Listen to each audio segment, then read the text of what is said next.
Hello everyone. Today we're talking about our big Aerides hybrid and showing you how we have recently repotted and divided it. This big Vanda has been something we know we've had to deal with for a while. She was not only getting huge, it just wasn't looking its best. We've had this plant since 2017. When Jay added it to a surprise haul he got for my birthday. He thought I would like the flowers, and because in the photos it seemed like one of those orchids that has sprays of tiny little flowers, he at the time assumed that the plant would be small as well. Bear in mind we had only been growing orchids for a couple of years at this point, so this mistake is very understandable. Because of this, we were both surprised when a huge box arrived in the mail. Together with some other plants, this already huge Vanda was in there. At least at the time we thought it was huge. I couldn't really find any photos of it when it arrived, but we have this one from a few years later and it seems so much smaller compared with the beast that now hangs on our window. I had never wanted a normal Vanda. We didn't have the space for it, and most people like to grow them bare-rooted. They are also usually highlight orchids, so what we decided to do was to pot it in very large bark and hang it in the one window we had in our orchid space at the time.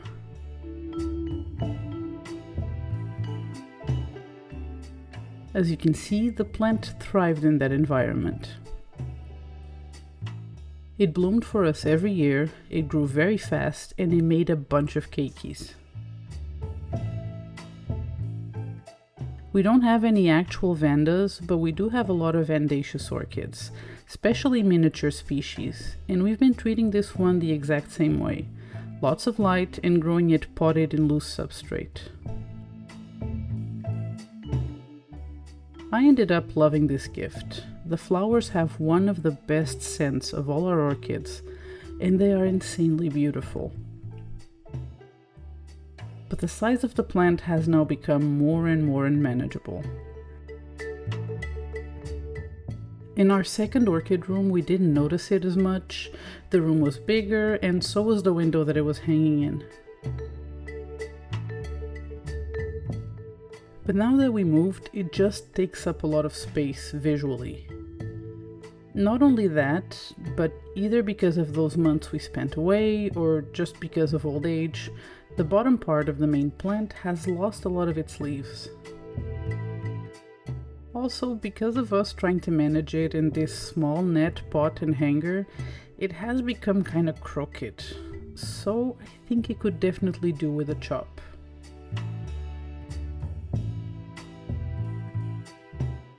The plan for now is to cut away the old stem with no leaves and separate this keiki here in the middle. Then, if it all goes well, we'll pot the keikis in one pot and the main plant in another. The main plant, that in this case is actually two, it has a keiki that's almost as big as the one we originally got. If we think about it, this whole orchid is in fact 6 separate plants. And by now you're probably wondering, if my problem is it taking too much space, how on earth is it helpful to separate it into 2 different pots? What I was thinking was of sending the bigger one to my mom in the summer. She has plenty of space, and in the island where she lives, I'm pretty sure she'll be able to keep it outside. From what I researched, even though Vandaceous orchids are warm growers, they can stand mild winters outside. I'm also counting on that for the portion we do want to keep, because I want to try and hang it on our open balcony.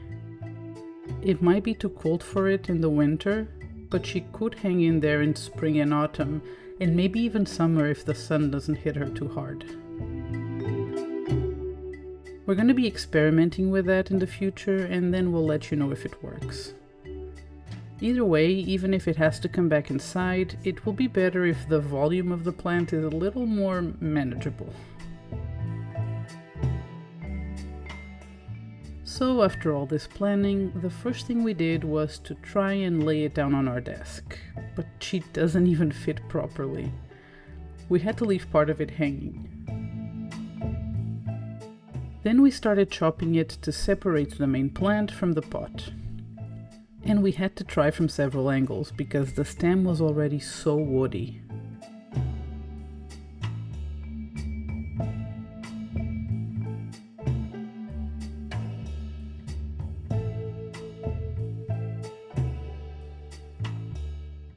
After cutting, we realized that over the years I had tucked a lot of aerial roots down the pot, and those were now thick and stuck in the pot, preventing us from separating the cut.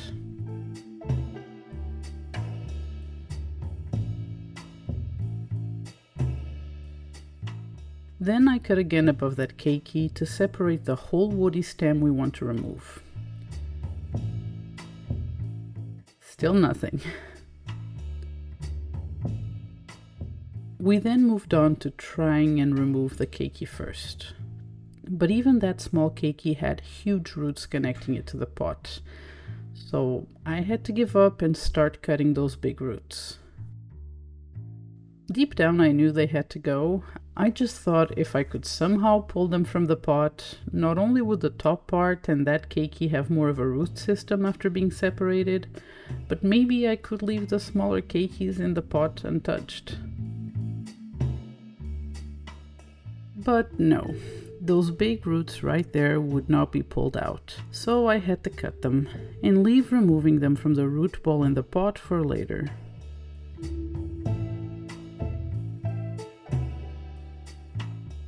Then we finally had the brilliant idea of removing the hanger that was keeping it stuck to the pot. We'd completely forgotten to take out the hanger.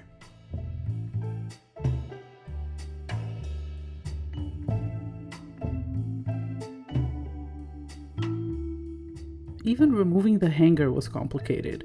It was all tied to the plant by roots and literal ties that we had used over the years to stabilize the plant. We also took this opportunity to clean up any dead roots and old flower spikes.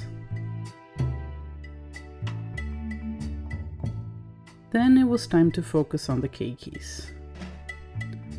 Because we left the cut roots in the pot, there was no way we could leave them potted as we planned. Those roots would just rot and sour the whole substrate. But removing an orchid from a net pot where it has been growing for 8 years is not an easy task either. So we had to patiently and painfully cut every root that was weaved on the outside of the pot, hoping it would make it easier to pull out the root ball.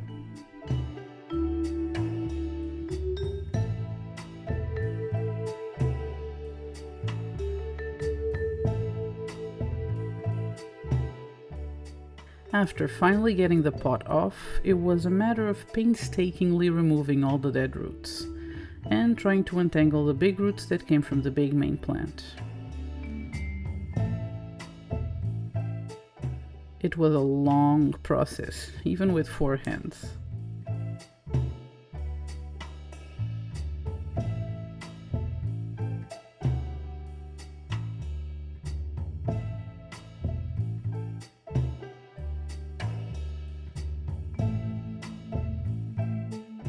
After getting both plants, or better yet, both bundles of plants all cleaned up, we would have to find a way to pot them.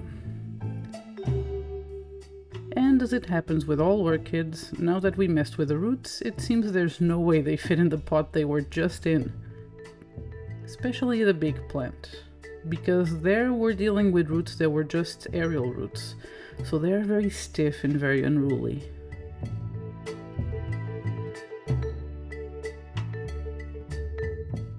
So we decided to soak them both for a few hours, to get the roots softer and more pliable to being shoved in a pot again.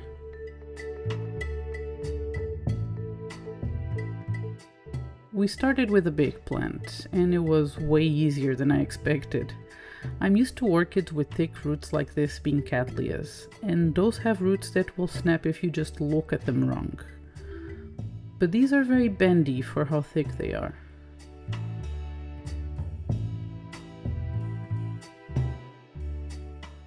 We still decided to leave them a bit hanging out of the pot, out of fear of pushing our luck and then snapping them close to the plant. Between the roots we cut and the fact that 90% of the root system was inside the pot, this main plant now has only a few aerial roots to sustain itself.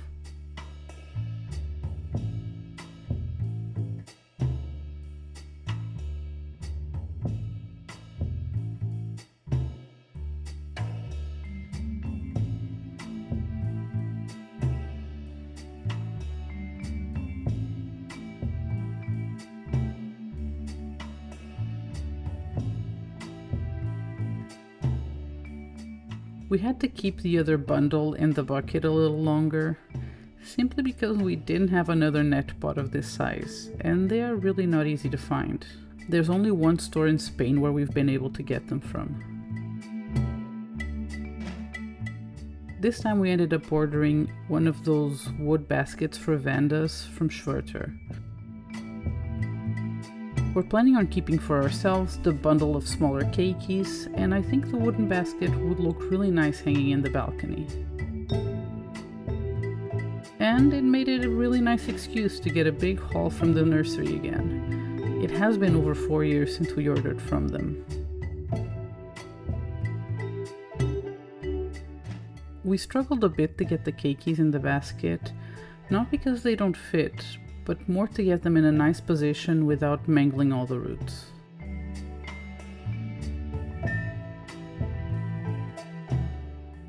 We had to soak that loose keiki for a bit longer to get the roots nice and pliable, but in the end we managed to get them all in there.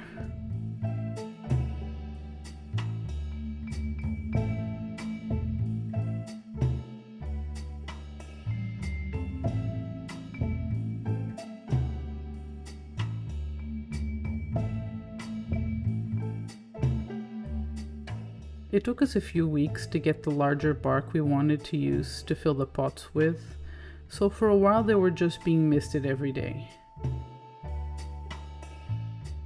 The bigger division started losing some bottom leaves, which was to be expected after such a big chop.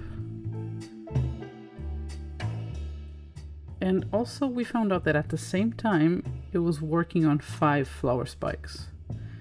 No wonder it's struggling a bit.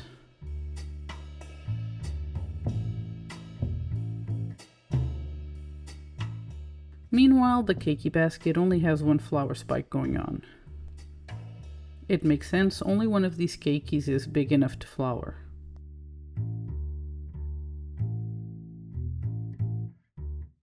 The bark we're using is this really large chunky bark we got from Rolke years and years ago.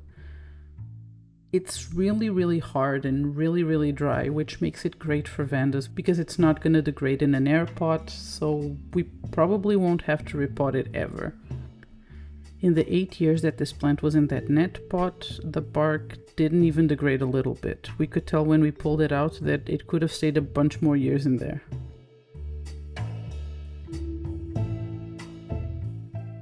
Filling up the pot for the main plant with a large bark was pretty easy. It doesn't really have a lot of roots in there. The hardest part was keeping the plant stabilized, because the 2 stakes I put in aren't really helping much with keeping this monster straight.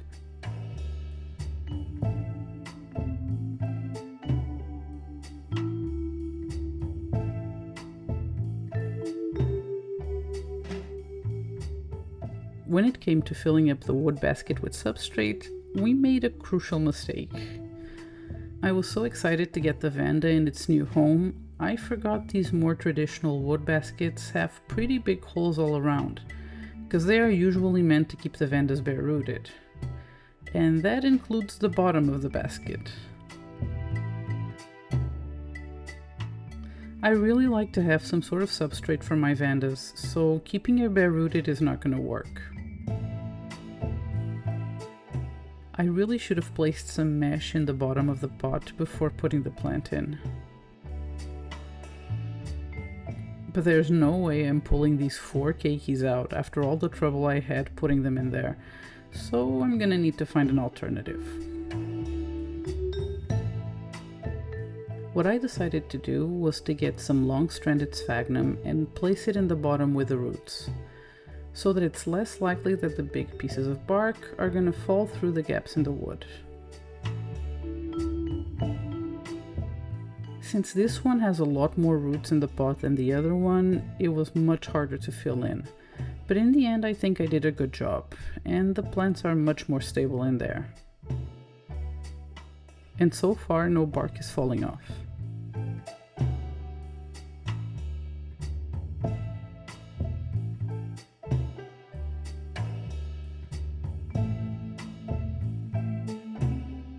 Like I said, the plan was to take the bigger division on the plane with us this summer. But I don't know what possessed me to think that I would be able to fit this in my luggage. So for now they sit together, waiting until I find a box big enough to ship this to my mother by mail. Hopefully it will enjoy the Azorean air. For now, they're both hanging on our orchid room and we'll be able to enjoy all the blooms.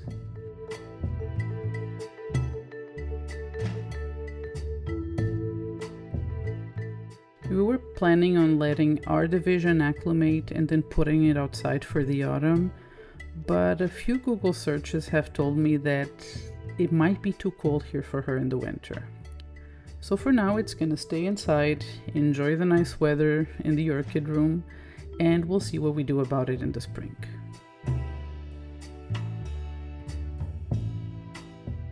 And if it doesn't enjoy being outside, or if something happens to it, we will have the other one with my mother, and that one will probably keep making keikis over the years. So this plant is kinda like orchid insurance.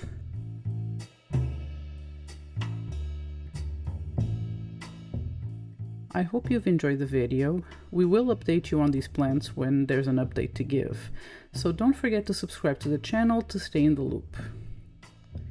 And if you want to sponsor our crazy ideas with orchids, we also have a super thanks option on the channel for tips.